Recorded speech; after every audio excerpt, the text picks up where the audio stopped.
Hello guys, आज हम लोग पढ़ेंगे idioms and phrases part 1।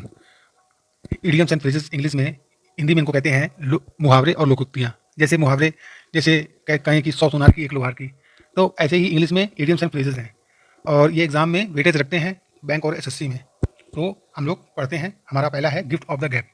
Gift of the gap माने होता है बोलने की कला। जैसे नरेंद्र मोदी जी हैं, उनके पास गिफ्ट ऑफ द गैप है, बोलने की कला है उनके पास, the ability to speak eloquently. Example एक समझेंगे, if you have the gift of the gap you can became a good politician. ठीक है, नेक्स्ट में आते हैं। A hard nut to crack. A hard nut to crack माने होता है लोहे के चने चबाना। क्या होता है? लोहे के चने चबाना। हार्ड नट टू क्रैक, इसका मतलब होता है ए प्रॉब्लम और a person that is a very difficult to deal with. ठीक है, एक एग्जाम्पल से समझेंगे इसको। The police are trying to solve this case but it is hard nut to crack. मतलब कि कोई काम बहुत ही मुश्किल भरा होना, उसके लिए बिल्कुल लोहे के चने चबाना। तो हम लोग नेक्स्ट में चलते हैं। Under the wither. Under the wither माने होता है अस्वस्थ होना, मतलब सिक होना। टू फील अनवेल या सिक। एग्जाम्पल से समझेंगे इसको। I am feeling under the weather so I will not go to school today. Next में चलते हैं। Once in a blue moon. Once in a blue moon माने होता है कभी कभार। ठीक है, जिसे बहुत कम होना, वेरी रेयरली होना, ऑलमोस्ट नेवर के बराबर होना। ठीक है, इसको एग्जाम्पल समझेंगे। Once in a blue moon I go to the cinema. ठीक है, नेक्स्ट में चलते हैं। अ रिलेटेड डे। रिलेटेड का मतलब होता है एन इंपॉर्टेंट डे, एक ऐसा दिन जैसे जो याद रखा जाए। जैसे अपना इंडिपेंडेंस डे 15 अगस्त 1947 को, ये एक ए रिलेटेड डे था हम भारतवासियों के लिए। तो ए रिलेटेड डे माने हो गया एन इंपॉर्टेंट डे। एग्जाम्पल समझेंगे। 15 of August is a related day in the history of India. Next में चलते हैं। To smell a rat. To smell a rat माने होता है दाल में काला होना।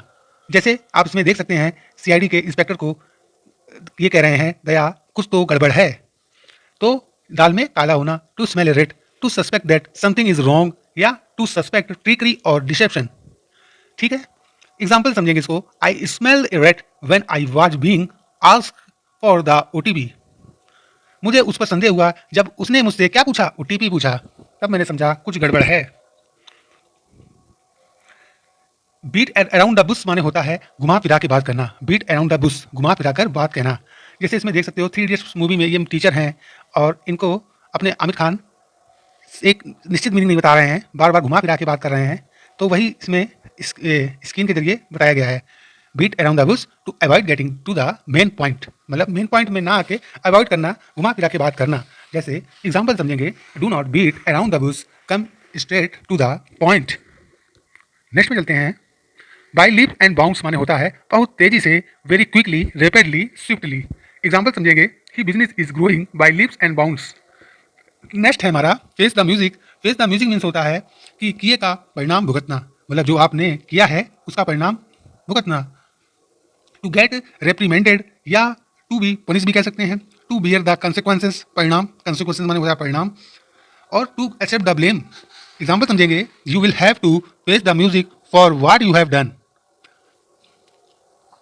स्पिल द बिन्स माने होता है अनजाने में भेद खोल देना। स्पिल द बिन्स माने अनजाने में भेद खोल देना। तो to leak the secret, to reveal the secret, to give away a secret. Example समझेंगे। He spilled the beans about the surprise party. तो आज के लिए इतना ही। हम लोग 10-10 रोज पढ़ेंगे और ये पढ़े पढ़ेंगे हम लोग, और इससे हमको बर्डन भी नहीं लगेगा और हम लोग रोज पढ़ते भी जाएंगे, वीडियो बड़ा भी नहीं होगा। तो आज के लिए इतना ही। Thank you, good bye.